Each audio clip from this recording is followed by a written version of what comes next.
I just think there's a huge spectrum of what's actually possible in life. And if we're overly rigid with our kids and say, this is the only Mm-hmm. way, that's an immediate failure because they know there's another way. Mm-hmm. Like that's innate human, you know, makeup of like, we know there's always an alternative way to everything. Like we are inherently creative, problem solving beings.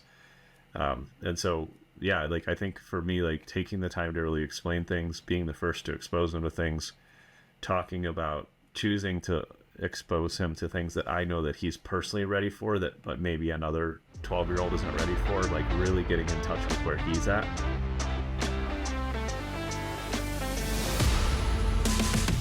Are you ready to become the dad you were meant to be? Good, because this is the Epic Dad Legacy Podcast, where imperfect actions are better than perfect ideas, promises kept are more important than promises made, and nothing happens unless you make it happen. My name is Drew, father of three, the founder of the Epic Dad Company. My mission is to help dads up their game and become the husbands, fathers, and men they are called to be. We need epic dads now more than ever. And it is your responsibility and obligation to become the best father you can be and show your kids what is possible. Listen in for weekly tips, strategies, and actions you can take to go from average dad to epic dad. Thanks for listening. Now let's start the episode.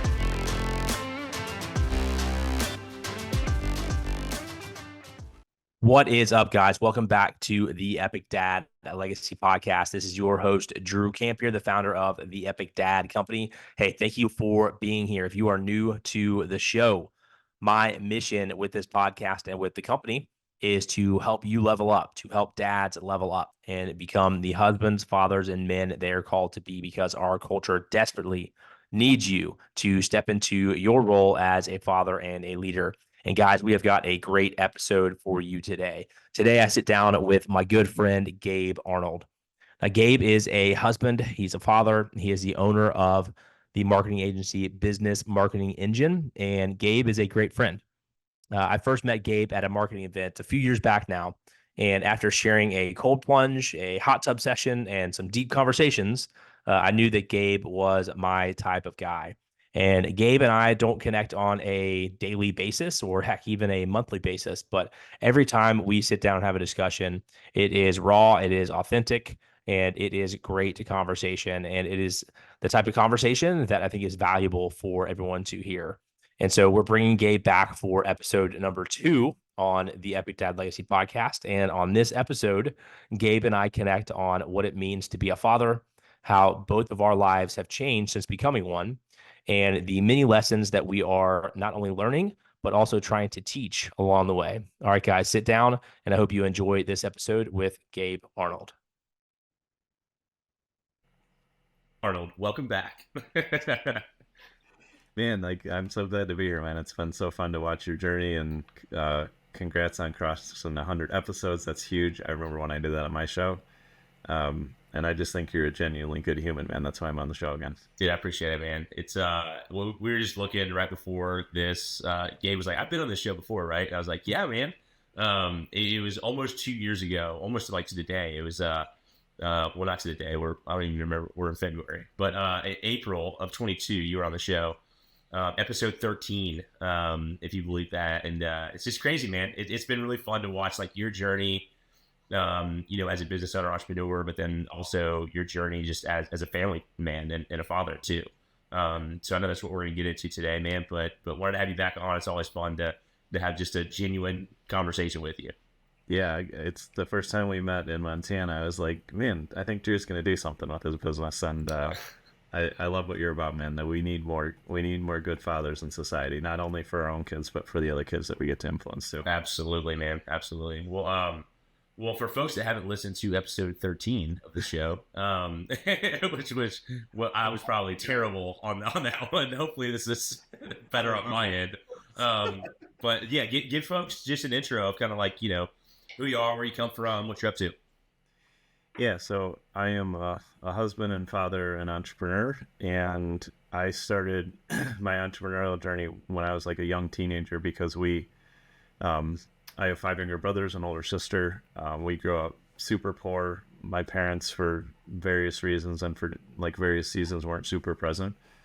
And So that kind of led to, by the time I was like 9, 10, 11, me and my sister, who's 2 years older than me, kind of stepping in as the parents, like being what I now understand. I didn't hear this term honestly until a couple years ago. Parentalized, like we were parentalized really early on and had to like take care of household chores and take care of the younger kids and all of that. And so that was kind of the original. That was the original point for me where I started to understand like parenting, but maybe in a more functional way. And so throughout my whole career, I ended up stepping into multiple different situations where, um, you know, my parents were doing something crazy dysfunctional or whatever was going on, and then I would have to step in and, you know, stand up for my siblings. I've had 2 or 3 of my brothers live with me for, you know, off and on for years. A couple of them live with my sister. And so that was like a lot of my teenage years was trying to be a pseudo parent and provide for myself.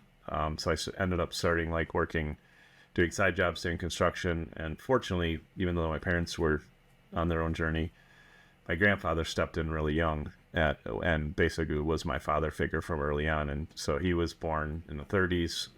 He always used to tell me stories about how his grandpa would like lay into him, scream and yell at him if he used too much toilet paper, because like that's how poor it was in the 30s, right? And like the 30s and 40s. But my grandfather was the one that raised me and taught me sales and working with people and running a construction business, and he had like a 3rd grade education. And by the time I was 18, I ended up starting my own construction company, built that up to do millions. And then in 07, when credit started to dry up, like early in the housing market crash in 2007, I had a couple clients that got their credit lines frozen, which trickled down to me getting stuck for about $250,000. And I had no idea how to manage finances. I just thought if you just sell more, that will solve everything. Unfortunately, it doesn't work, in case anybody's trying that. And so I ended up going bankrupt for $1 million. And that was at the same time where I got divorced from my first wife. My grandfather died and my best friend died. So it was like It's a rough year, man. Yeah, it was a really rough year. But as I was kind of looking at my wounds, I'm thinking like, well, what do I want to do next? I was like, well, I don't want to work for somebody long term. I did end up having 2 jobs between like that company closing down and the company I have today. Over a course of about a year and a half, I had 2 different jobs. But I realized like, well, I built that company through like all the sales and marketing that I built. I built my own website. I did my own paid traffic, SEO, all of that when marketing and the digital space was like brand new. So I just leaned into that heavy and started building websites, which led to learning some content marketing, which led to paid traffic and SEO and all the things that we do today in Business Marketing Engine. But my teens were pretty chaotic. My 20s were chaotic because I was married and divorced twice in my 20s. And with my second wife is where was when my son was born. And so that's kind of the moment he was born was like the most impactful moment of my life, because I've been trying to figure it out, trying to be a parent to my siblings, to dysfunctional marriages modeled of course after my my parents, you know, failed marriage and then failed additional marriages that they both got into at some level. But when my son was born, I was like, I'm never gonna say anything to my son that I don't believe with my whole heart and know why I believe it. And so when he was born, shortly after is when I met my now wife. We've been together for 12 years, 13 years. Got married a year ago. I was gonna say, that's pretty recent, right? Yeah. I got married finally. Like we actually both for years said, nah, we never want to get married. We love our life. We love being partners the way we are. We're business partners. We've run businesses together. We've done a lot of cool things. But I actually met my wife Rachel called me at the exact same time my son was born. It's like a bizarre, really cool coincidence from the universe. And so when he showed up on the scene, I'm like, I'm never gonna say anything to you that I don't believe wholeheartedly and know why I believe it. And so that actually led me to basically removing every single thing I believed and restarting from ground zero. And so like that was a period where I was fully atheistic for a short season, ended up being more like agnostic after that for a season, and then that has led me to like my own understanding of spirituality, of where, you know, I believe there's without question a higher power in the universe, and all of us call God something different, but I was able to build my own belief instead of relying on like all the religious trauma and cultish stuff that I grew up with. But my son showing up was like the most pivotal moment in my life, because I from 8 or 9 years old is when I was like, I want to be a dad. Like, that is super important, and I want to be a different kind of dad than what I'm experiencing and what I'm seeing all my friends experience. Like, I grew up in a very cultish religious space, and it's nobody in the cult will ever call it a cult. It's like cult rules 101, but I grew up in a really challenging situation there. So like, I was like, I'm never going to parent my kids that way. Like, this doesn't make sense to me. Yeah. All this control and all these rules and like all this weird stuff that's going on. And so early on I was like, man, I cannot wait to be a dad. And the wild little side trail here, when I was like 9, 10, 11, 12 is the first time that I envisioned and saw my wife Rachel. And I can look back now and know that I felt the same energy that I feel with her now when I was 9. It's a fucking wild experience. To like, it happened like for a long time when I was that age, when I first knew I wanted to be a father and, you know, be with somebody that cared about me and that I truly loved and cared about. And I didn't recognize like the resonance of that energy until like, honestly, like a few weeks ago, when I was doing some energy work with one of my light workers. So anyway, that's when I knew, like, at that age I wanted to be a dad. 20 years later, when I became a father, like, my life changed, because I was like, if I don't know where this belief came from, then it's a borrowed belief. And if I operate off a borrowed belief, that's, I think, more dangerous than not having any belief. Yeah. Something where like, and so from that point forward, I was like, how am I going to teach him to be a man in the world? Like, how am I going to teach him to have good character and like be successful and have the life that he wants, not the life I want to have him to have for me, like the life that he wants. And so that's kind of where I am today. That's a long answer. No, man, but like, I want to pull on every single thread. I was just like, don't interrupt. Yeah, we can probably talk for hours and hours and hours, man. Which I hope we do. But so I want to touch on one thing is, you know, you said your life changed like instantly, like when your son was born. So I had that same experience. I don't know if I've told you, Gabe, kind of my kind of story and you know, how my kids have impacted me. Obviously, like, I started a company around fatherhood, like, it's important to me, right? But you know, like, so I grew up, you know, kind of regular middle class family. My parents are still together, which is great. Set a great example in that sense. But and then after college, went to the military, and then you know, I always say that like the best day of my life was the day that my first daughter was born. And that was April 15th, 2016.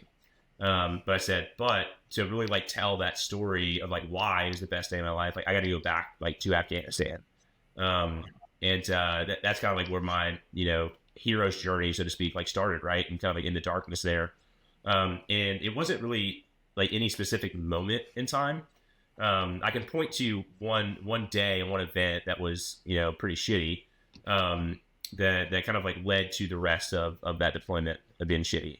And so we had this big mission, kind of like 72-hour mission to clear this village.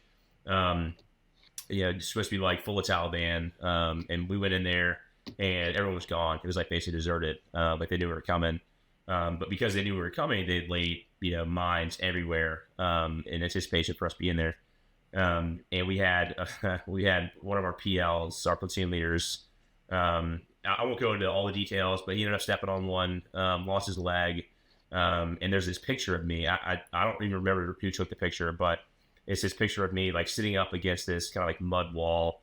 And just like this, such defeated, like purposeless look on my face, right? Of just like, what the fuck are we doing here? You know?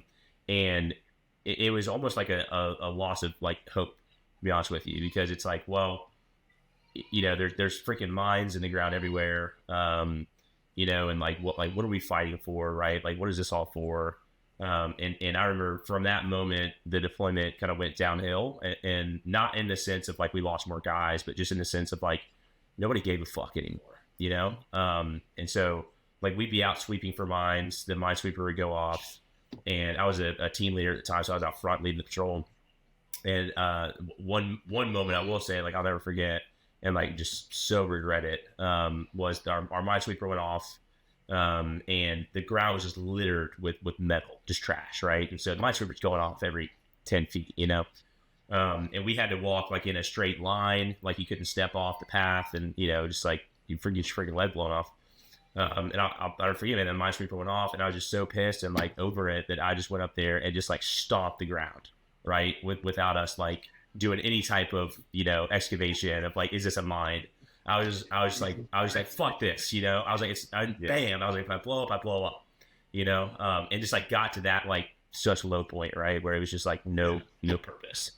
And so I say that was like the worst moment of my life. But then as soon as I had my daughter, that shifted like instantly, right? It was like, cool, I now have a purpose. And so I want to go, you know, back to you with that kind of your upbringing. You know, when your son was born, kind of like walk me through like that moment. And like you said, you wanted to be a dad for a long time, right? Like, what was it about that moment that was just like, this is reality now?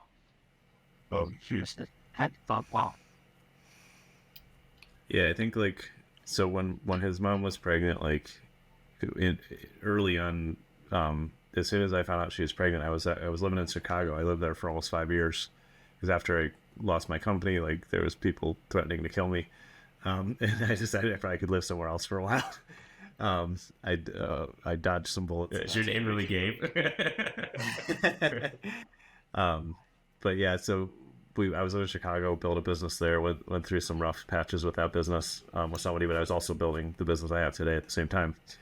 And so when we found out that my ex was pregnant, I walked outside one day. I was walking the dog in Chicago, and like I've only had this happen a few times in my life, but it's like it's the wildest experience. I walked outside, and like clear as day, the message, like a voice, like not an audible voice, but like resonating through me, is like, it's time to move home. And so like I was like, all right, like, and I know well enough to listen, even though I was definitely approaching that point of like complete atheism, of like there is nothing, there is no meaning, because I needed to start at a place of no meaning to create meaning for me. But I was like clear as day, you know, heard my higher power, like, it's time to go home. It's like, all right. So that was literally like the first point that my son, you know, who was, you know, just a few weeks after conception at that point, still, you know, still in his mom's belly, that was like the first one. I was like, holy shit, like everything's changing. And so from that point forward, I actually started writing him before he was born. And shortly before, I would say like a month before he was born, we had agreed on his name. And when he was born, I was like, hey man, you're here. Like, I feel like I had talked to him and like connected with him, and like we used to play music when she was pregnant, like playing the Beatles and like you know, Led Zeppelin and like whatever I was listening to then. There's a Beatles song called "All You Need Is Love." Mm-hmm. Like there's this orchestra version, or whatever you say that, and we used to play that for him all the time. And like him showing up the way he did was really interesting too. So she went into labor like at like 6 or 7 in the morning. One morning we went to the hospital, and she ended up being in labor for like almost 24 hours. And at the end, like something didn't feel right to me, and because it was like just long and it didn't feel right. And so I basically went out, and they were like, you know, we might have to do a C-section, or we're going to hang out or whatever. And then his heart rate was changing, like for the monitors and stuff. And I said, we're doing a C-section right now, so I'll get it done, like make it happen. And fuck, man. You get I've talked about this in a while. You get I'm so grateful that my grandfather taught me that when things are going down, take action and fucking figure it out, and don't wait for other people to tell you what's going on. Because when I said we're doing a C-section, so like figure this out, and like obviously like his mom consented, but she was, you know, and had been in labor for 24 hours and had an epidural, and like the fact that any of us are on the planet is a miracle, because childbirth is a rough experience generally speaking. But so we go in, and so it's like, all right, we're doing it. Like it happened like instantaneously after I said this is what we're doing, because it's always on the table, I think. So we roll in there, and like I'm sitting where I can see, and so like they, you know, like slice her open, pull out all her organs, pull out my son Arliss, and he has the umbilical cord wrapped around his neck like 4 or 5 times. And so, like, if we would have waited any longer, like, I don't know what would have happened. But fortunately, he was okay. Like, he had some, I forget what they call it, but basically he had, like, some waste and stuff in his nose and mouth. And, like, he needed a couple of antibiotics and stuff, but he was totally fine. And he's got a massive head like me. So it was, could he go that direction to the other direction? I don't know. But because of the C-section, like, his mom had to recover. And so I ended up sitting with him for like 3 or 4 hours and just holding him and talking to him. He didn't cry. Like, I mean, he cried when he came out, and like he was all healthy, thank God. But I just started talking to him because I'm like, dude, like I've been waiting my whole life for you to be here, and like I can't wait to teach you about life. And I didn't have my phone on me then, but that's like when my now wife Rachel called me out of the blue. I'd never met her before, and she called me to ask about working on some business project or something, or I was promoting. But I just remember, like, in that moment, remembering that I am for a season. I now understand. At that moment, I thought it was forever, and in some senses it is. But I felt in that moment, I was like, I'm the only chance this guy has. Like, I'm his protector. I'm the one that needs to teach him about life. I need to show him, like, how to have a good life, and I've not had a great life, and so I can show him a different way. And fuck, dude, like there's nothing like that. There's no something I dreamed about for 20 years, and fortunately at that point with his mom, our relationship was decent. Like, it wasn't as horrific as, you know, it got after the fact. And a lot of other things changed with her, but it was just like, it's magical. Like, I just don't, it's hard to, I mean, obviously if you've had kids, everybody understands, like, some of what I'm saying, but if you haven't had kids, it's one of those things in life that I actually understand. Like, if you haven't had kids, you don't understand at some level. And I've brought people into my lives that I've kind of adopted as a father figure and things like that. And there's a really close, tight connection there. But when he showed up, I was like, this is my job, to show him life and to serve him well and equip him. And that's led me to, over the years, the understanding and realization that my job as a father is to teach principles, not constraints. Yes. Yeah, I mean, dude, if that's not the voice of God in that delivery room, like, I don't know what it is, man. Exactly. Yeah, it made me cry. Yeah. But so then, like, the journey has been a lot as a father for me, and something that I would never trade a minute of it. And there's plenty of things I would never want to go through again. Like, fortunately, like, he was healthy and everything's great. And interestingly, like, when he was like from birth to like almost 2 years old, he would just sit and watch. Like, it took a long time to talk. He walked at like a somewhat normal age, like boys are typically later. But he would just sit and watch and observe and listen. And I feel like potentially maybe some of the impact or influence on that is, like, from day one, I have always talked to my son about everything about life. Like, when I was, like, the first 2 hours I held him, I was like, you know, glad you're here, man, because you had your umbilical cord wrapped around your neck, and like, here's what happened, and like, here's what's, you know, here's how the things work. And like, I would just talk at an age appropriate level, but essentially like getting into everything. And so when he did start talking, I, you know, knew, and I suspected, like, it's just incredibly brilliant. And very observational, like, and just really always aware of what's going on, and really felt deeply, even if he didn't know how to communicate it yet at that age. And so when he was like 2, 3, 4, he'd ask me stuff like, why is there that store there, or how does this work on the car, or anything he'd ask me, I just started explaining things to him. And I remember when he was like 6, he's like, Dad, he's like, I have this business idea. He's like, I want to make a grocery store, and you just pay a subscription and you can go in and get food whenever you want.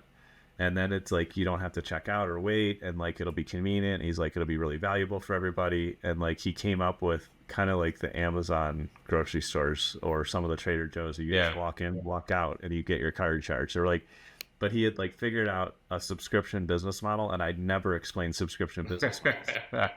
I was like, holy shit, dude, that's so fucking cool. So like, so one of the things that I think I've done well in as a father is understanding that it's my job to be the first one to introduce him to things and explain simple things. Mm-hmm.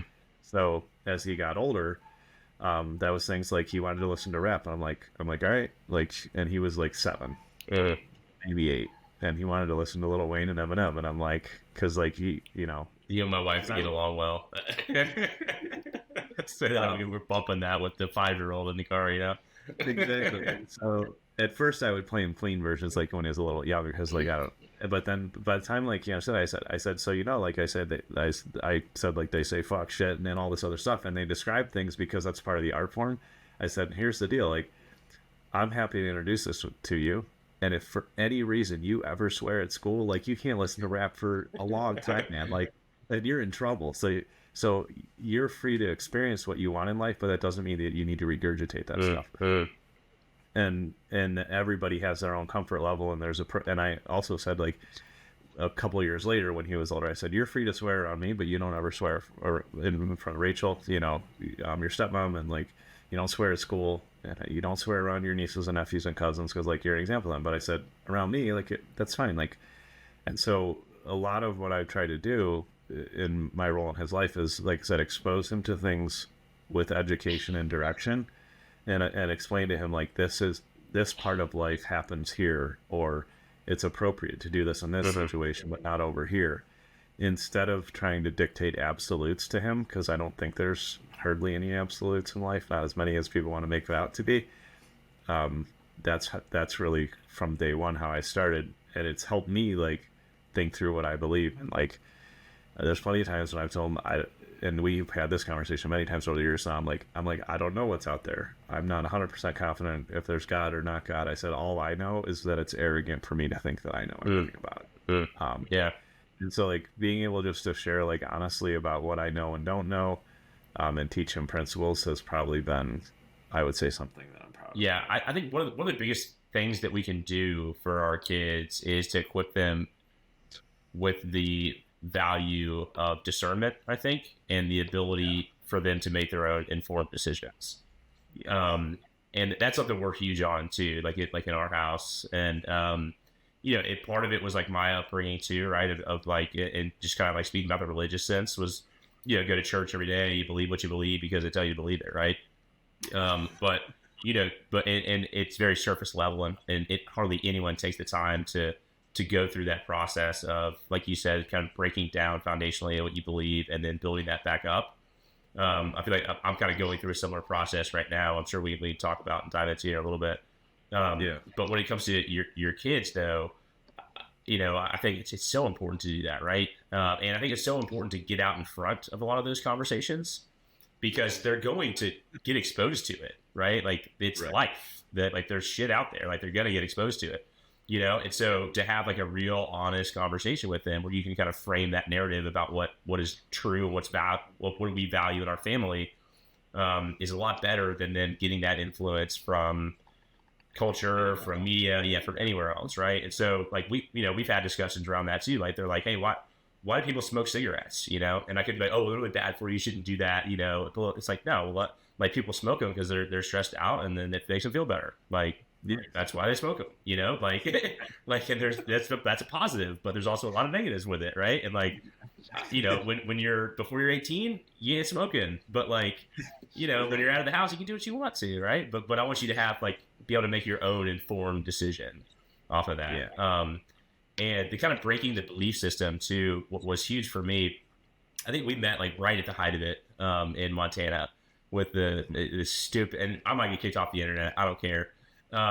With the stupid COVID bullshit. And my experience through that was it just opened up my eyes to a whole bunch of false narratives and false beliefs and things that I believe were true because people had told me that, as opposed to what I actually believe. And so that kind of, unveiled, my vision in a lot of different things. And so that's been like a foundational principle for me since that event with my kids was like, hey, and we tell them this is like, hey, don't believe something somebody tells you just because they told you. It's like you have to do your own homework, right? Like just because they have some title, like doesn't mean they have your best interest at heart. It's up to you ultimately to make the decision and like make an informed decision. So like discernment is like huge, value in our household. Yeah, that's a great encapsulation of like the work that you put in to get to that point of having discernment. I really like that. That's a great value because that's a good label for it too, which I think I'll borrow from you with my son, because we spend a lot of time talking about like, what do you think is actually going on here? Mm-hmm. Like, what are all the factors, or why do you think somebody would say that? Because some of his cousins are super religious, and that's great. And I'm always like, we support that, and we support like what they believe. We're always going to honor in their house, so we don't need to unnecessarily challenge people. Like in some situations, I said, but what do you think about that? Like, how do you believe? And that's religion, just one topic. And so yeah, like being the first one to introduce things to our kids, I think is super important, and not being afraid to introduce things that they are going to encounter. So yeah. Like, he's 12 now. He'll be 13 this fall. And probably 4 years ago is when we started to have the sex talk. Mm-hmm. Yeah, I mean, we've already had it with ours, and she's 7. It's like you have to. Exactly. So like early on, we started having those conversations, because when they're, at least so far in my experience, like before puberty, it's like curiosity and knowledge. It's a great time to like talk about just kind of like facts of life, how things work, and all of that. That way, I now have the foundation. My son, as puberty is hitting, like we have conversations about how he may see his friends, talking about women, and like what, would you want to be talked about that way, or, why do you think people on the internet are saying, like on the other end, we've had a conversation. He's like, a couple of YouTubers he was following said like, at least they kind of want to say this well. Basically, a couple of YouTubers were spreading the message that like guys that watch porn are weak and useless. And I said, that's interesting. I said, do you think that applies to everybody? Or guys that, that like basically the message, which was like, I kind of get what I understood the intention of the message was like, they don't want kids addicted to porn. I'm all for that. But I was like, do you think that like that's a honest statement though? Like if you're addicted to porn, that makes you a loser and you can't get a it makes you like less valuable. Yeah. Mm-hmm. Yeah. How they tie it all through. And I said, that's not accurate. That's not how life works. And I said, so what do you think is like important if you, when you are an adult and you want to watch adult movies, materials, whatever, what is important? Then we get into the conversation, which is, I actually think pretty relevant from a parenting perspective, is that there's a whole spectrum on any type of topic or belief. Like just like in your house, like you said, like you're not smoking till you're 18 because that won't happen here. And like the way I would explain that to my son is like, that's what Drew and his family believes, and so we would absolutely respect that. At my house, my son walks up and wants to take a puff of my cigar. I'm like, absolutely, because I want him to experience it now, so it's not cool with his friends. And he's like, oh yeah, I've already done that. Like, I don't know what you guys think is such a big deal. Like, they taste nasty. Like the older he gets, he kind of like, I'd rather him act cool around me than have to prove that. Oh yeah. So anyway, like, I just think there's a huge spectrum of what's actually possible in life. And if we're overly rigid with our kids and say, this is the only way, that's an immediate failure, because they know there's another way. Like that's innate human,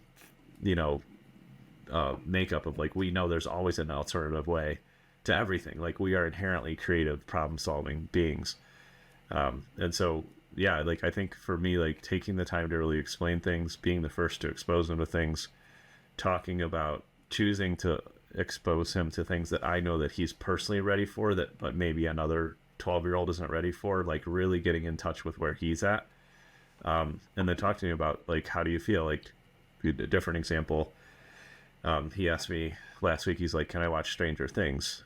And I was like, well, I said, let me think about it, let me look at it. And I just really sat with it, and I'm learning a lot, recently, to just like really listen into my heart, my intuition, and like see how I feel about something, because I can logically figure out things. I've been around long enough to logically figure things out at some level. But what's super important is to listen to my heart. So I just like sat with it and read, what I love about IMDb's app is they have great parent ratings. Like it'll tell you, like, you can look up any movie on there and it'll say, yeah, like so-and-so's character, takes their shirt off, or like this is like really gory, somebody gets their head ripped off. So like you can, without ruining the show, which obviously when I'm scanning stuff for him, I don't really care, but they'll give you like a heads up of what you're going to watch. And so I usually check that out as like a touch point. And then like, I was just sitting with it. And so I ended up talking to him the next day, earlier that day, and saying, like I really sat with this, and technically, you probably could watch this. Like, there's not something specific that I feel like really is out of line, but I said the principle behind why I'm going to say no, so you understand, is that we don't watch horror in our house. And like, that's kind of a horror show, and it's not feeling right for me, for you. And it's something that we're super liberal about what we watch overall. Age appropriate stuff and things like that. And I said, I think you are mature enough to watch the show, to be clear, but I said, I don't want to introduce like horror into our home. And so I was able to explain that to him, whereas he'll send me another show he wants to watch, and I'll say like, yeah, like even though that's technically rated, TV mature, like I looked at it and like, it feels okay. Like, and I said, if you watch something though, I'm good with it, but if you watch something like that, I want you to pay attention to how you feel. Like, does it inspire you at some level? Like, is it stimulating and exciting? Like, do you get positivity out of it one way or the other in your experience? Or do you feel kind of like, oh, like that was funky? And I said, that's what you got to super pay attention to, is your discernment, your intuition is the word we use here a lot. And I'm super rabbit trailing, but that's kind of like how I approach a lot of stuff. Yeah. With him. Like, how do I show up and teach him what to believe from a principled basis, instead of saying like, these are the rules? Because I don't think rules change. No. Yeah. And I would agree with you there. Like 100%. Right. And I think there's kind of two sides of the coin, right? It's this duplicity, duality of being a parent. It is one, it is your job to protect them, right? And it's your job to teach them the values that are important to your family, and also important to teach them why it's important, right? Not just we need this to believe this, but the why behind it. But then there's this other side of the coin too that we're talking about, right? Is that, at some point in time, like, you're not going to be there, right? Like, he's going to be out in the world, my kids are going to be out in the world, and like, I'm not there for protection, and so like, we have to equip them to be ready to face that. And like, I call my kids my shining lights and flaming arrows is what I call them. And like, they're my shining lights because they light up my world, right? Like, that's very straight to the point. But they're my flaming arrows because like the metaphor that I kind of picture in my head is like, my kid is an arrow, and I'm pulling it back, and teaching them all these lessons, teaching them how to think, etc., filling them up. But then at some point I let them go, and they're going to shoot out in the world. And the reason I call them my flaming arrows and not just my arrows is like, I want them to not just go out in the world and like be okay. Like, I want them to go like light the world on fire, and so like, it's funny. I told my kids that the other day, and they're like, why are we on fire? And I'm like, you don't get it. Like, but you don't get it. But I think, like, on that point of kind of like the rule sets, it's the duality of that as well, right? And I think there's two sides to that coin too, because again, it's our job to teach the value set and why it's important and why we believe what we believe. But like, your kids are going to experiment, they're going to do things, right? Like, that's the nature of being a child. And so I think it's also our job to pour into them, and let them know that like, we love them, we accept them, we're proud of them, regardless of the circumstance, regardless of achievement. And so that they know that like they can count on you, And like, I always picture my oldest daughter's about to be 8. And like, I know it's going to happen at some point in time, right? She's going to go to a high school party and have a beer, you know, and it's like, it's whatever. Yeah. And she'll know dad doesn't want her to do that, you know, but she'll do it anyway. But like my hope though, and like, this is how I'm trying to raise them and pour into them, is that like, when she does that and she's had 3 beers, like, instead of her being like, oh shit, my dad's gonna be so mad at me, like, let me hop in a car with somebody that's been drinking and get home.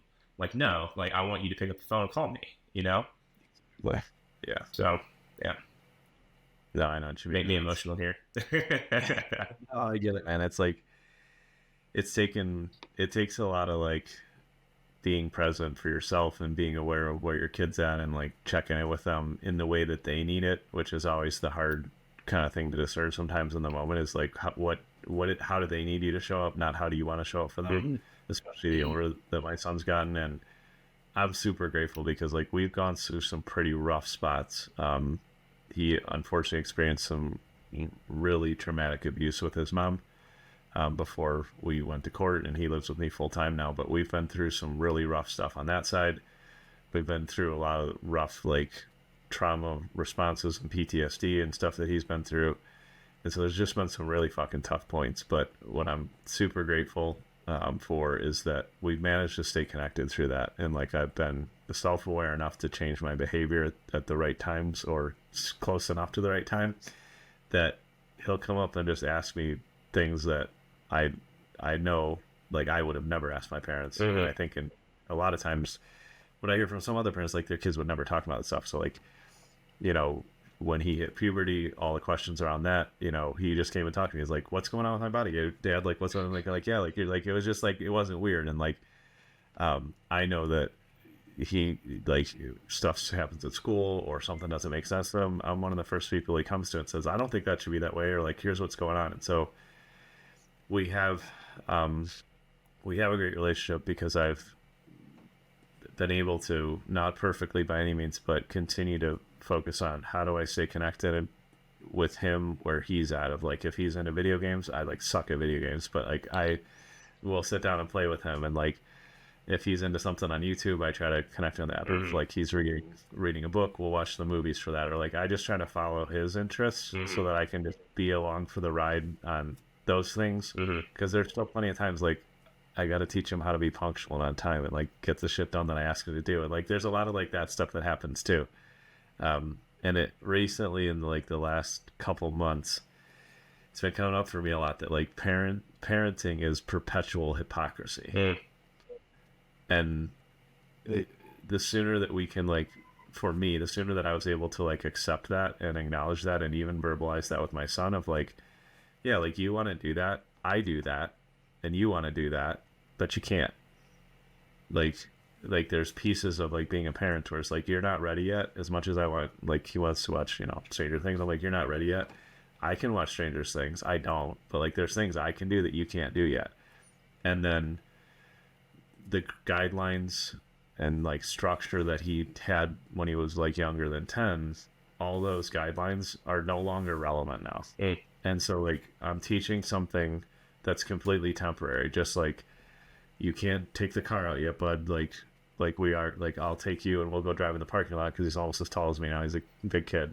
But you can do it here, but you can't do it there. Like, that's the guidelines right now. Or you're free to have a sip of my beer, but you can't go drink with your friends at this age, like, which is not something he's interested in. Thank God. But it's like, it feels hypocritical a lot. And so that's why I was able to like drop down into like, what's the principle behind what I'm teaching you, and why can't you do it yet, and why can't I do it?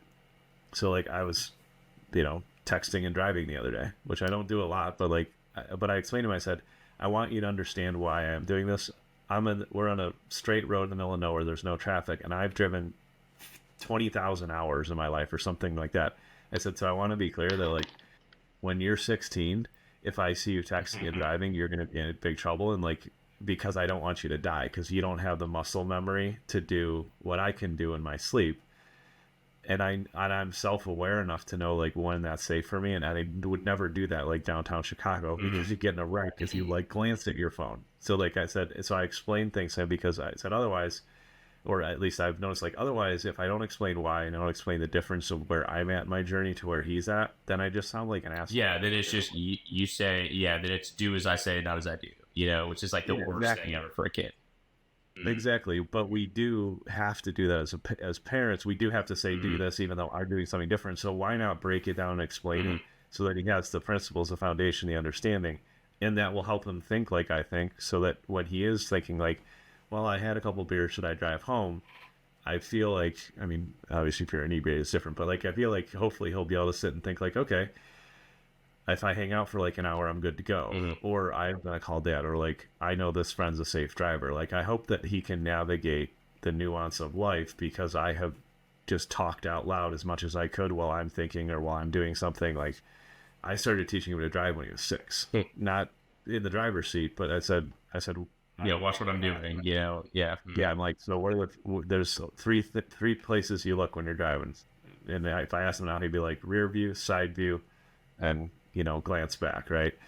And I said, if you keep a 360 view, you probably aren't going to get an accident as fast as if you think that this is all that's going on, because that's never the case when you're driving. There's something hit you from the side. There's something going on here. Like, be proactively aware. And so when I let him drive my BMW at the fairgrounds the other day where there's no cars around, like, he took it seriously. Like, he was excited and nervous instead of like jumping in and like, so like that's that recognition of the fact that it's going to feel like I'm being a hypocrite, or you're not going to understand why. You may not totally understand why you can't do this right now, but I'm going to do my best to explain some of it or explain what I can so that you have kind of a fuller perspective. I think that's been pretty helpful to me. Yeah, no, I love that, man. This kind of came to mind when we were talking about the discernment piece. I'd love to kind of see like future pace this for your son, right? And I think where that value set obviously got highlighted through the past 2 to 3 years. It's based off of events, but I think that solid base was built for me, just based off of my parents and my mom. My mom was a big hippie, screw the man type, person, and she would take me. I don't remember it, but she tells me she would take me through these exercises like homework assignments, and she would print off news articles, and she would give them to me, give me a highlighter, and she would say, "I want you to highlight the facts." And so I'd go through, and it was literally like just highlighting like the date, and like this, and like the rest of the news article was like just opinion. And so I think that, I think the more things we can do that with our kids too, like it sounds like that's exactly what you're doing. It's going to help build that discernment, that muscle to help them think for themselves, Man, that's a great thing your mom did. I might do that with my son because there's like everything is.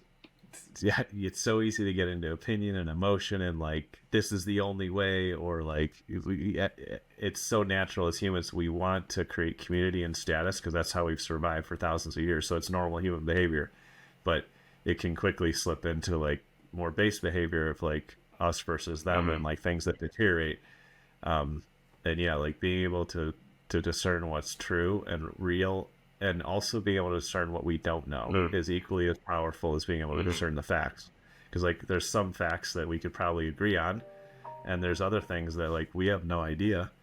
And it's better just to say like to be able to identify things we don't know is equally as valuable, because then you have some ability to navigate where you are in life, right? Yeah. And there's too often. The simple answer, or the easiest way to rile people up the fastest, is use absolutes or blanket statements and say like this is the only way, or this is the way we've always done it. Yeah, when it's just really no black and white in life at all. There's always nuance to something to what we experience. Yeah. Well, so your son's a bit older than mine. So mine he turns 2 here in about 2 weeks. We've got his birthday. Yeah, we've got his birthday this weekend. He is a nut job. He is like karma, for me when I was a kid growing up. I mean, he is just balls to the wall, crazy. And so like ever since he's been about 14 months old, he loves like scootering, like anything with wheels.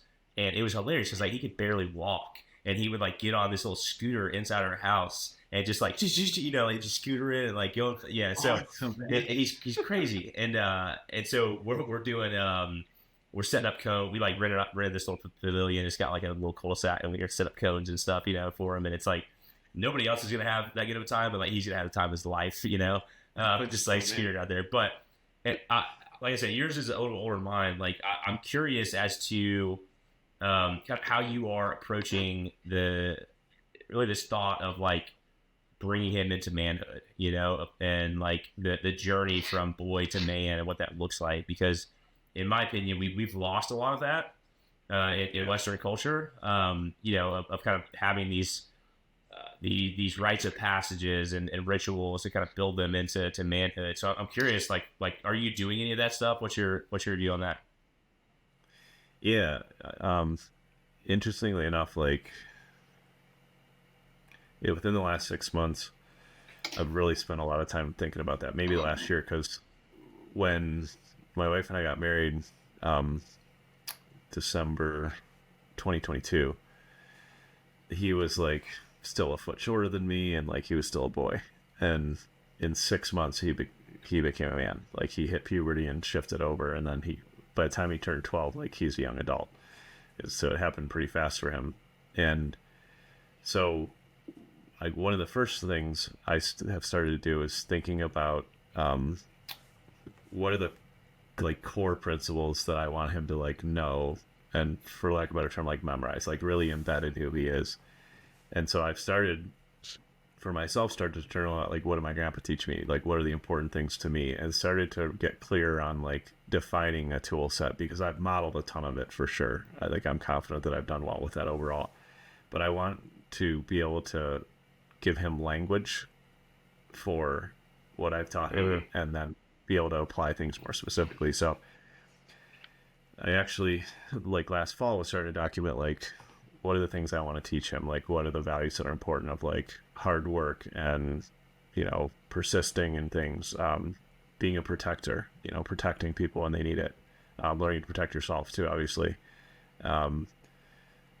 valuing relationships and honoring your word is like something we're talking about a lot right now, because he loves playing Xbox and playing on Roblox and doing all that stuff, and I'm all about whatever he wants to do. And like we agree that like during the school week, like 8:00, you got to come up out of the basement out of your game room and then like get in the shower and get wrap it up and get ready for the next day.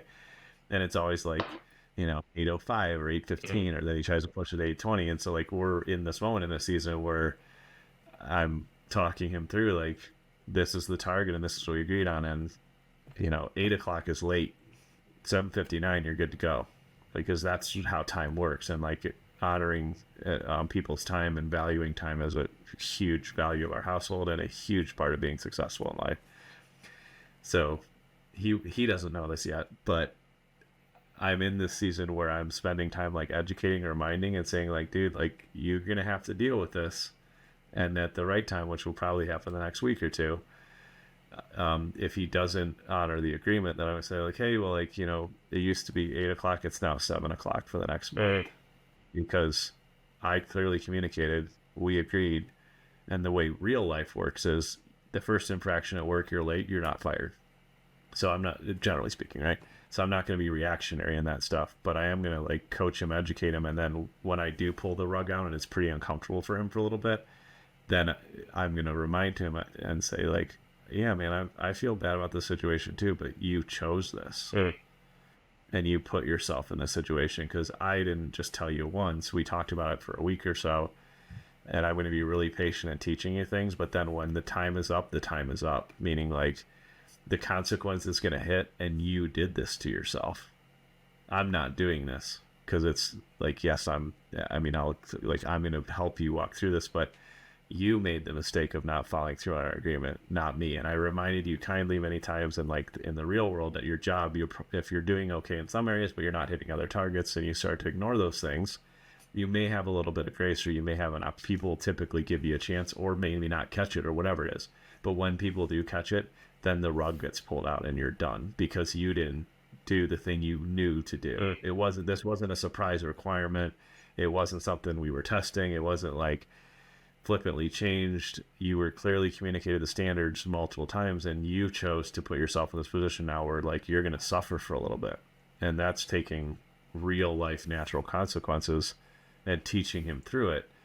And so then whatever I choose will be relatively intense of a consequence, but it's not going to create resentment between us, because I've done this in other areas with him, because he'll be frustrated, he'll be mad at me for a little bit, and like I have told him, and I've told many people, it's not my job for my kids to like me. Yep, that's one of our core values of the business. Is it's not your job to befriend your kids; it's your job to lead them. Yeah, exactly. And like, fortunately, we have a great relationship, but there's going to be seasons where it may feel uncomfortable. He doesn't like me, and I'm still going to do what's right for him, and I'm still going to be a leader and a father, even if he hates me. Like that's like, I'm committed to that.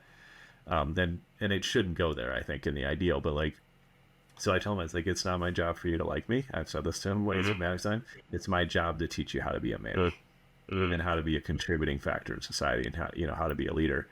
So when I'm assuming, because of the behavior pattern, when I let him know that like he's skipping a whole day every week, and like he's losing 3 or 4 hours a week or time playing with his friends, that he did that to himself. And so when he has the opportunity to have extended freedom again, I'd encourage him not to do that to himself again. And so I think like that's the season I'm in right now with him, is getting a little bit more intense with allowing him to feel the pressure that we feel as men. Yeah. Because we have, just like our wives, just like women experience incredible amount of pressure too, and like a ton of strain and stress, and just equal amount of work on their side. We have a different type of work that's hard and intense, right? And part of being a man is saying the things that nobody wants to hear and doing the things that nobody wants to do. I mean, you are obviously a living example of that. You went out and protected our country in shitty situations all the time, and you did that to protect us and to protect your family. And so part of being a man is being a protector. And when you're a protector, it means that like if you take a couple arrows in the back, in the meantime, like you still gotta fucking stand there, and you gotta deal with what's going on. And so I'm increasing the training with him on some fronts, so that he's gonna understand the intensity of life that will be coming with him, and how to lean inward and rely on his character and who he is. And I'm walking through balancing, like, how do I do that in a way that embeds the principles and the character that I need, without thinking that he has to go through the hell that I went through as a kid. Like, I don't need to put him through that in order for him to learn the lesson. So that's somewhere I'm at, and I'm ultimately working on like putting together a more like kind of coming of age or thing where he's gonna spend some time with his uncles, my brothers, who I raised, who are fucking awesome. And like, part of him growing up is like, we're homeschooling this fall. He's going to be mentoring and or interning with different people. Like, I'm going to put him out in the world and then have other men evaluate him. I obviously trust explicitly, evaluate him, teach him, and straighten him out sometimes. So that's what we need more kids. Yeah. Like, dude, you're being a dumbass. Like, quit doing that. Yeah. So that's kind of where I'm at with it. I'm walking through it, but ultimately I feel like I'm, over the next probably 2 years, and definitely before he's 16, we're probably going to actually document like principles of manhood that we believe as a family, like positive confrontation, relationships first, like respect and honor. Like, you know, and like expanding on that, so that he understands like this is how to be successful and this is how to be a man, because it won't make the trials go away. It won't make the bad parts of life go away, but it will make walking through those battles and those wars a little bit easier. Yeah. Well, I don't even know if it'll make it easier, right? It'll just make them so that he knows that he's on the right path and like he's doing the right thing, you know? Yeah, like more significant and more impactful. Like, or because some of the shit I walk through, it's like, easy is the wrong word, but maybe it does actually make them simpler, because I don't know if we'll get into it today, but like, I broke my leg last spring, and it was a very challenging situation, but it made I've never experienced pain like that in my life. But it made it simpler to walk through that because of the character that I have, and it allowed me to stay focused in the middle of something that ultimately could have killed me. And B, I had a horrific ATV accident. Thank God my son was back at the campground and didn't watch me go through that, because I'm glad for that. And ended up being a huge part of helping us get home and stuff later when I was able to work back to the campground. But without getting too in depth to that, because we could do another podcast about just that topic, the waves of pain and nausea and near death experience, fear of everything that happened in a matter of a split second, I was able to be present through it and go all of this is temporary. Even if temporary means 8 hours of pain is what it ended up being before I got in the actual relief hours. But being able to go through whatever physically painful situations are one thing, emotionally painful situations are a complete next level of pain in my experience. And so being able to walk through that with confidence is where I want him to be. And life's already given him the gift of, incredible adversity as a kid at the hands of his own mother. And so life will give us the gift of adversity. It's up to us if we're going to use it for something great or not. Yeah, I love that perspective. So when I had a son, I've kind of gone through the same, the same exercise of okay, it's my job to raise him into a man, right? But ultimately I have to define that. What does that look like, right? And what does that mean? And so you may have read these books, but I'll offer a couple to you that have been instrumental for me kind of framing this out. One is called Raising a Modern Day Knight. I think it's Robert something or another. I'll link it up in the show notes. But that's one. And then, what is the other one? The Way of Men by Jack Donovan. Not sure if you read that one too, but both of those give just a really good framework as to ultimately what is a man, right? What constitutes a man, and then what does a man do? What are the traits of a man? And for me, I really love the one from I think it's Robert Peterson for Raising a Modern Day Knight, and it's there's 4 principles that a man lives by. And I've adopted this into my morning routine, right? Of this is who I am. And it just makes it the decision making a lot easier when you're trying to teach these lessons to your son. And the 4 principles are: a man accepts responsibility, a man rejects passivity, a man leads courageously, and he expects the higher reward. And the higher reward being, whatever life looks like after death, we expect that reward based off living off these principles.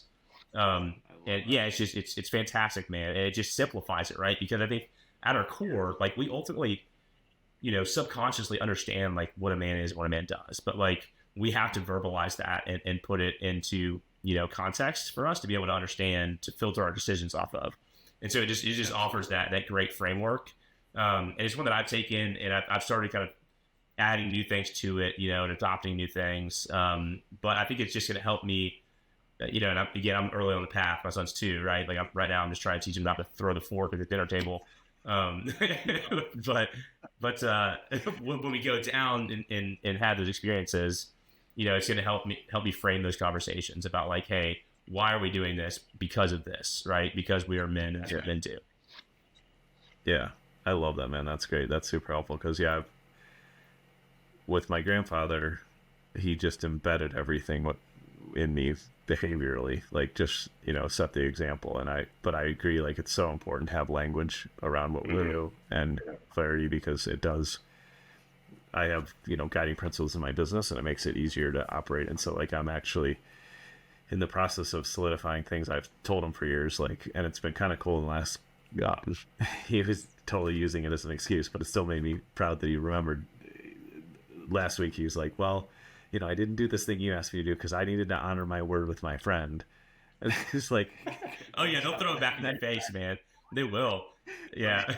But it was super cool to have him verbalize something that I know we've talked about, but we've more talked about situationally, or he's watched me, or I've said you got to keep your word to me, or I haven't made a big deal about it. It's just been kind of conversation. I said, well, yeah, that's great. I said, but whose word do you need to honor? For who do you need to honor first? What? It's family first, and then it's our friends or whatever. But yeah, it's been fun to hear him like start to repeat back in generally, like good ways, stuff like, um, that we value. And he's like, I know like relationships are first. He's like, that's important. And like, he said that the other day in like a really appropriate way, not throwing at me, trying to manipulate me, but it was, but yeah, like I agree. We need to be able to say like, this is what a man is, because I think across the board in society, we've lost touch with what there are gender roles, in case somebody doesn't know that. Like, I know that's probably not popular to say, yeah, but like there is difference between men and women, last I checked. Um, like for good reason. And both genders need to be honored and respected and like, treated well. But it's foolish to think that you are something that you're not. And so there's always going to be confusion in society. What we're experiencing with everybody, really exploring the boundaries of gender and identity right now is not new. And that's one of the things that I would say to parents in general, because I think there's a spectrum of what's right for you and your family. And like, I don't have any judgment of how people want to live their life. What I am interested in is making sure that in my home, and like, if I can support other dads out there in your home, be clear about the standards you have and why, and set that out. Because we could go back to like, I think you're a little younger than me if I'm thinking right, but if I could go back to when I was a young kid, and like the gay movement was just like really starting to hit its peak and get traction and stuff, and there was tons of popular opinions about what was wrong and right back then, and like, we're dealing with the exact same thing 40 years later. There's no difference to what we're dealing with. So society's always going to have a new twist and flavor on like, this is how men are supposed to be, this is how women are supposed to be, if you're binary or whatever. Like, there's nothing new about any of that, and there's no reason to like get all freaked out about it. There's literally nothing new going on. It's all the same thing all over. Like, history repeats itself forever. But we have the opportunity to say like, here's what we believe and why, and here's who you are as a person, and here's how you can show up in the world and make the world a better place, and here's how you can be kind, and you can be strong and kind and respectful of other people's beliefs, because everybody's gonna have different beliefs, and it's not your business what they think about you or what they believe. It's your business to show up as the man, as a strong young woman, whoever you are, be instead of letting everybody else dictate what you should. Yeah. Whether that's your gender identity or like what you think a man or a woman is in life. Like, don't let all that noise, like your mom was a pretty wise woman, obviously, don't let all that noise of opinion drown out the facts. And like, let's all start to like, at least in our home, let's establish the basis of reality that we're going to live on. Yeah. Because everybody else is going to question reality. Yeah. It is. Yeah. So. And I think like one more thing I'll challenge you with too, and you may already do this, Gabe, but it's been so awesome in our home, is like, as your kids grow up, right, like the more outside influence is going to play a role in their life. And if we haven't done our job as dads to build that identity with them, then they're susceptible to, believing what anybody tells them they are, right? And so that's one thing we've tried to do is like establish an identity set, right? Like with our family of like, this is what camps are. And you are a camp, right? So you belong to this code, so to speak, right? And so they like believe that at their core. And so like when their peer group or their friends are doing something that doesn't align with that, they're like, no, they still may make the wrong decision. Like they're going to, from time to time, but like they can identify themselves with that positive identity, right? And so like ours is the camps are brave, the camps are kind, the camps are strong. And the camps we do the fun things, we do the right things, and we do the hard things. And so, like they're young still, right? But like one example that I always give, just awesome, like broke me down in tears, was we went to Punta Cana for vacation this year, and there's like a little kids water park there at like the hotel resort. But there's a couple slides that are like, they're still kid slides, but they're more like adult slides. It's like a little bit of a straight down drop on one, but it's not as high up and stuff.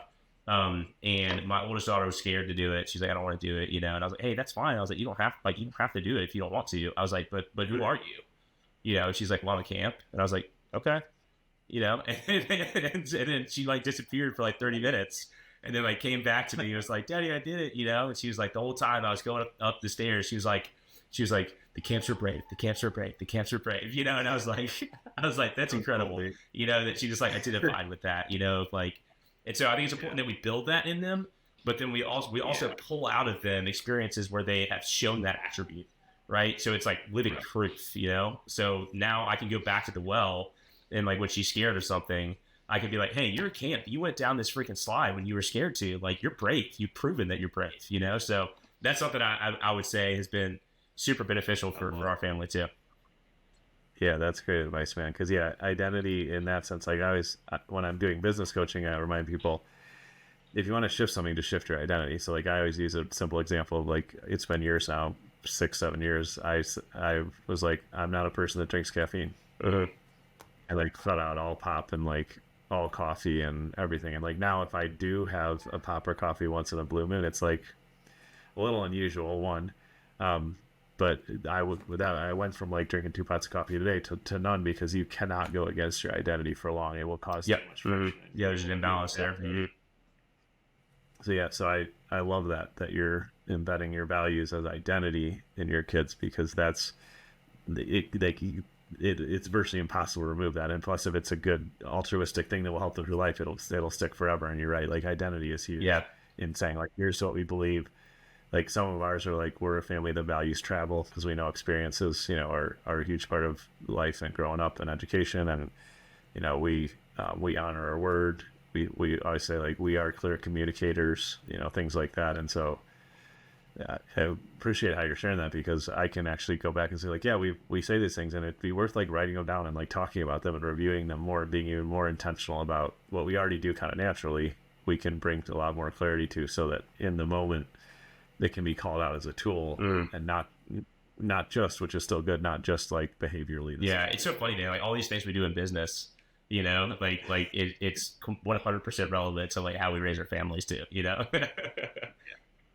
I've learned that if you parent your employees well, everything works out. And like I know, like I don't say that a lot, because I think too often that's misconstrued, or people didn't have great parents. But like I view all of my employees as like the rest of my kids, and so I show up the same way for them that I show up for myself. Yeah. Well, Gabe, dude, what's on deck for you, man? I mean, on business side, family side, what's coming out of the pipe? So fun stuff in the business this year.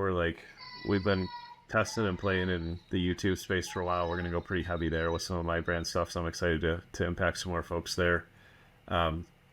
We're just continuing on the business side to really focus on educating people about the principles of marketing, the principles of technology, because there's too many shallow people out there that, you know, propose things that they don't have basis or experience for, or really end up just taking folks' money. And so we're just leaning heavy into going the opposite direction of what most people see out there, saying, slow down. Don't worry about one funnel away. Don't think you're going to scale your business, you know, to 100 grand in the next 90 days. Like, let's just call it as and ignore all that bullshit. And let's slow down and focus on like deepening the relationship with your customers, knowing them at a very intimate level, building a clear, you know, roadmap out of that, and then like executing and refining and learning over time. Like, as a business, we're really excited about the partnerships we have with our clients who are in it for the long haul. Like, they're saying, I'm going to be doing this for 10 or 20 or 30 more years. And the business will evolve and adapt. Like that's business. But I'm really excited that we're just moving into a season where we're attracting and working with people that want to make a long-term impact as entrepreneurs. And because of that, and because of the work we put in the company over the last 18 years, like I have phenomenal leaders in my company. I couldn't be happier at work right now. And personally, I think I mentioned it, but like I never thought I would homeschool my son, but it's felt super aligned. He was in a Montessori school up until this point, and that's been amazing for him. But we're moving into unschooling basically, we'll start that this fall, which I'm excited, because that means we're probably going to travel and live around the world over the course of the next few years, live different places for a few months, and work from anywhere. And so that's going to be a blast. So after almost 2 decades of building the business I have today, I'm in a place where I get to enjoy that freedom, and so I'm excited. Yeah, well, dude, it's always great just to like have a conversation with you, man. And you know, I think the best podcasts are like that. It's just you know, we just press play, start talking, man. So guys, I hope you got value out of this episode with Gabe. I'm sure you did. So do two things for me as we wrap up. One is just leave us a quick review. That's just going to help us, rank higher and spread this message even further. And then two, I say it at the end of every show, is share this episode with another dad that's in your network. Because especially in today's day and age, like we try to take on so much stress and pressure ourselves as dads and be these lone wolves and hard chargers, but like you never know what somebody else is going through, even if everything looks great on the outside, and so just by you sharing this show might be what they need, right, to break out, to raise their hand, to get some help, to join a community, whatever it is. That's ultimately going to have a huge generational impact on not just on them, but on their kids, on their kids. So do those two things. Leave a quick review and share this episode. And Gabe, I'm sure we'll stay connected, man. But it's just awesome having you on. Yeah, my pleasure, man. I had a blast. Anytime you want to hang on, I'm here. All right, guys. Well, hey, that's it. We'll wrap here, and we will see you on the next episode.